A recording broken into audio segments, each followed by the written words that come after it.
Largest teachers unions are calling for an end to surprise active shooter drills. The lifelike simulations meant to prepare for the worst, but they leave many students terrified and traumatized. Michelle Borba is a child psychologist. She joins us live now. Michelle, thanks for coming in. You are so welcome. What are your thoughts on whether or not these kind of active shooter drills should be used in schools? They can obviously be quite graphic, but kids need to know what to do in an emergency situation, obviously. Well, number one is obviously we want our kids to be safe, but we're now looking at that 95% of teachers' unions are saying that these drills we're currently using are traumatizing kids.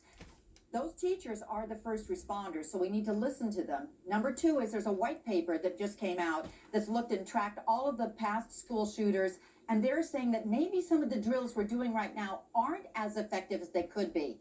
And the third thing is we're looking at is when I've been talking to kids, I just finished with 100 kids across the U.S., and they say they're scaring the pants off of them. Why? First, the drills need to continue, but we need to warn kids ahead of time, or particularly their parents, that a drill is coming up, because younger children don't realize that things that are going on right now aren't the real thing. They don't have that cognitive ability.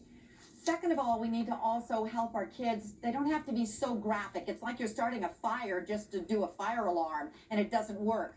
We're also looking at many of our kids are saying that they really are scaring the pants off of them because, for instance, number one is they did videos using the students in the school to be victims. The kid said that we just went home crying and sobbing and couldn't think about what was going on. So that's the first thing is let's not make them quite so graphic. Right. Maybe there's a way to tone that down. Here are the stipulations from the union, and I'll get your reaction. Don't include simulations that mimic an actual incident. Give parents advance notice. Announce drills to students before they begin.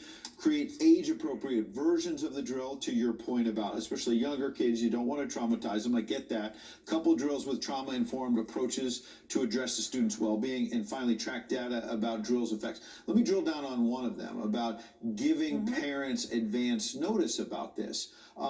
I've got a daughter in high school. If they told us in advance and then we say, hey, this is going to be coming, God forbid there's a real situation, you're not going to have that kind of advance notice. Don't we want our kids, regardless of age, to know what to do? They're not going to have advance notice, God forbid something happens. Well, first, here's the thing. We do want them to know what to do. We don't stop the drill, but we rethink the way we're doing them. The second thing we've got to keep in mind is that the majority of school shooters are the student that's already on that campus. You're actually giving that kid information on what to do, where kids are going to hide, and that's not necessarily the smartest element to do on this one. No doubt about it. A very important story to keep our kids safe. We appreciate, Michelle, your insights this morning. Thank you. You're welcome.